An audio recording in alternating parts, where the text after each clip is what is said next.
ketemu dalam channel Siraman Kalbu Sore. Hari ini tanggal 8 September 2020, Selasa. Kita bersatu dalam doa.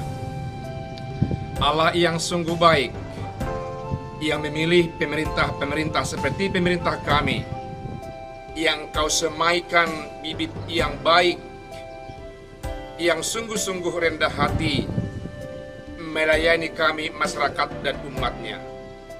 Berkatilah pemerintah kami Tuhan, dan berkati kami umat rakyatnya, setia mengikuti mereka, membangun mental, membangun nusa dan bangsa, membangun spiritual, membangun segalanya demi kesejahteraan kami.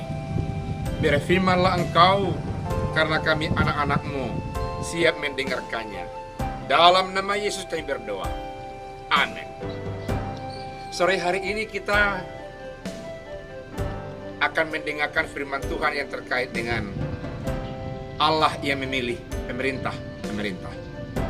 Roma 13 ayat 1 sampai 6 dikatakan firman Tuhan demikian. Kepatuhan kepada pemerintah. Tiap-tiap orang harus takluk kepada pemerintah yang di atasnya, sebab tidak ada pemerintah yang tidak berasal dari Allah, dan pemerintah-pemerintah yang ada ditetapkan oleh Allah. Sebab itu, barang siapa melawan pemerintah, ia melawan ketetapan Allah, dan siapa yang melakukannya akan mendatangkan hukuman atas dirinya.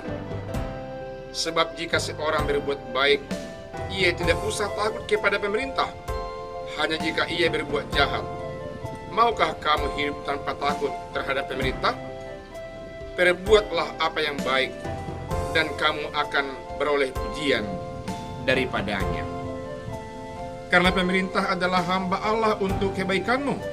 Tetapi jika engkau berbuat jahat, takutlah akan dia, karena tidak percuma pemerintah menyandang pedang. Pemerintah adalah hamba Allah untuk membalaskan murka Allah atas mereka yang berbuat jahat. Sebab itu perlu kita menaklukkan diri, bukan saja oleh karena kemurkaan Allah, tetapi juga oleh karena suara hati kita. Itulah juga sebabnya maka kamu membayar pajak, karena mereka yang mengutus hal itu adalah pelayan-pelayan Allah.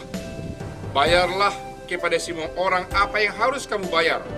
Pajak kepada orang yang berhak menerima pajak, cukai kepada orang yang berhak menerima cukai, rasa takut kepada orang yang berhak menerima rasa takut, dan hormat kepada orang yang berhak menerima hormat. Demikian firman Tuhan. Saudaraku yang kekasih, luar biasa firman Tuhan, bahwa sampai dalam mengikuti ketatanegaraan pun firman Tuhan mengurusi hidup orang yang percaya, seperti bapak-bapak, ibu-ibu yang mendengar firman Tuhan ini, dan saya. Semua lapisan masyarakat disentuh oleh firman Tuhan, supaya masyarakat itu masyarakat yang tunduk kepada pemerintah. Karena pemerintah dikatakan tadi berasal dari Tuhan. Tidak ada pemerintah yang tidak berasal dari Tuhan. Oleh karena itu, kuasa yang mereka dapatkan adalah kuasa dan power yang memperlihatkan Allah dalam hal cinta kasihnya, dalam hal hikmat bijaksananya, dalam hal mau menerjemahkan kesejahteraan umat yang dirindukan Allah di tengah-tengah kehidupan masyarakat berbangsa, dan termasuk bergereja di tengah-tengah kehidupan kita. Oleh karena itu dikatakan tunduklah kepada pemerintah yang di atasnya. Bukan berarti kepada yang top down saja, misalnya ke presiden saja, tapi kepada gubernur, bupati, wali kota, camat, dan sampai yang ada atasanmu di perkantoran di mana kamu kerja, tunduklah kepada dia. Buat dia senang karena kamu baik bekerja. Buat dia senang dan tenang, nyaman bersama kamu karena kamu bisa pendamping dan sekaligus kawan sekerjanya untuk mencapai tujuan tanggung jawab yang diembankan kepadanya dan kepada saudara. Jadi saudara adalah aparatnya, saya aparatnya. Kita semua adalah aparat dari atasan kita. Dan akhirnya semua kita adalah aparat dari Allah Bapa di sorga. Karena kita dipilih menjadi manusia yang segambar dengan Dia, agung di mata Allah. Dan semua kerja yang kita lakukan di tengah-tengah dunia ini dalam rangka penataan yang sesuai dengan rencana Allah. Agar dunia ini betul-betul dunia yang membawa kemuliaan nama Tuhan. Dan kita bisa mempertanggungjawabkannya kepada Tuhan satu saat apabila kita diminta untuk mempertanggungjawabkannya. Dikatakan firman Tuhan bahwasanya tidak boleh melawan pemerintah. Karena jikalau melawan pemerintah itu melawan aparat Tuhan. Melawan pemerintah itu sama dengan melawan aparat Tuhan. Melawan Tuhan tidak akan ada kemungkinan menang. Ataupun tidak ada kemungkinan kita menjadi pihak yang kita yang sudah hadir mewakili Tuhan. Dan Yesus yang sudah memilih lewat rohnya pemerintah-pemerintah yang nyata di semua aspek kehidupan kita. Dan yang terakhir adalah menjunjung kalau raja-raja, kalau presiden-presiden seperti kita Indonesia. Pemimpin kita adalah Presiden Senior Joko Widodo. Berikutnya dikatakan oleh firman Tuhan, jikalau melawan pemerintah sebagai aparat, sebagai yang dipilih oleh Allah, akan mendatangkan malapetaka, akan mendatangkan hukuman kepada kita. Karena mereka mengajarkan, menganjurkan, menata yang baik-baik.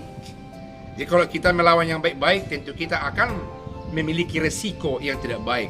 Karena mereka juga memiliki tugas tanggung jawab dan kuasa untuk menghakimi, untuk menenteramkan orang yang tidak baik di mata hukum yang telah mereka terima, yang diembankan Allah kepada mereka sebagai wakil Allah, sebagai hamba Allah di tengah-tengah dunia ini. Kalau kita melihat dalam ayat yang keempat sampai ayat ke-7, dikatakan firman Tuhan bahwasanya mereka bertugas untuk melayani masyarakatnya. Pemimpin di gereja, di masyarakat, di adat, bertugas untuk melayani masyarakatnya, bukan untuk dilayani. Jadi boleh kita katakan bahwasanya sebagai hamba Tuhan itu berfungsi untuk melayani. Hamba yang melayani, pemimpin yang melayani demi untuk kemuliaan nama Tuhan dalam kehidupan mereka. Mereka melayani masyarakatnya itu sama dengan melayani Tuhan. Sejauh mereka melakukan pelayanan yang baik. Karena Tuhan menginginkan agar semua nyata hal yang baik-baik sesuai dengan rencananya di tengah-tengah dunia ini. Karena itu boleh kita katakan juga bahwasanya cara kita secara konsepsional di tengah-tengah negara melalui ayat yang ke-6 sampai ayat yang ke-7 mendukung segala sesuatu yang telah direncanakan, garis-garis besar haluan negara, Pancasila seperti Indonesia, Undang-Undang Dasar Negara Indonesia, dan semua dalam konteks negara kita yang diterjemahkan di dalam visi kehidupan secara sektoral di tengah-tengah pemerintahan yang melingkupi kehidupan masyarakat untuk mencapai masyarakat adil, makmur, dan sejahtera di tengah-tengah dunia ini. Salah satu tanggung jawab kita sebagai masyarakat dikatakan tadi, bayarlah pajak, bayarlah cukai, hormatilah orang yang harus kamu hormati, dan junjung hormati pujilah Allah yang telah menganugerahkan kuasa kepada hambanya, kepada aparatnya, yakni pemerintah. Biarlah kita berdoa, mendukung, menggapai tujuan kesejahteraan bersama di tengah-tengah bangsa kita ini.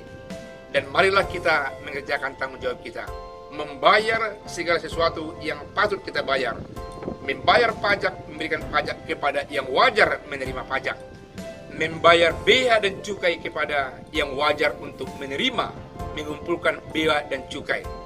Jika ada yang belum bayar misalnya listriknya, WiFi-nya, airnya, dan yang lain-lain lagi, firman Tuhan ini mendorong agar bapak-bapak, ibu-ibu jangan terlambat untuk membayarnya. Karena itu termasuk gambaran cinta kasih kita kepada pemerintah sebagai wakil Tuhan yang melindungi, yang menggenggam, yang mengamankan kita di tengah-tengah dunia ini. Tuhan Yesus memberkati. Amin. Mari kita berdoa. Bapa yang sungguh baik, terima kasih dengan sabdamu yang begitu lembut, yang begitu berkuasa, yang begitu mencerahi, mengingatkan kami, memotivasi kami, agar kami sungguh-sungguh menjadi masyarakat yang baik, yang tahu tugas tanggung jawab kami mendukung pemerintah kami, agar roda pembangunan di segala bidang nyata demi untuk menggapai kesejahteraan kami, termasuk kesejahteraan yang sakit, dengan baik servisnya, dengan baik pelayanannya, karena pemerintah senantiasa menyediakan yang terbaik. Oleh karena itu Bapa di sorga, izinkan hamba berdoa untuk masyarakat, untuk keluarga, untuk sanak saudara, untuk pelayan di tengah-tengah gereja, maupun pelayan di tengah-tengah rumah ibadah lainnya yang sedang sakit sekarang di rumah sakit. Biar Tuhan yang memberkati, karena mereka juga adalah umat Tuhan yang percaya bahwa Tuhan berkuasa memberikan kesembuhan, memberikan ketenangan, kesejahteraan jasmani dan rohani. Karena termasuk itulah Tuhan, sebagai bukti kuasa-Mu yang Kau berikan kepada pemerintah kami, pelayanan yang baik, yang membuat mereka sesegera mungkin bisa merasa dilayani, tersentuh hati mereka, pikiran mereka, tersentuh jiwa raga mereka, sehingga penyakit pergi dengan segera dan mereka sembuh dengan bahagia. Saudaraku yang kekasih, biarlah yang ada di dalam perawatan sekarang di rumah sakit berdoa meminta kepada Tuhan. Tuhan yang berkuasa itu menguasai tubuh saudara-saudara, memberikan kesembuhan. Dalam nama Yesus kita berdoa. Amin.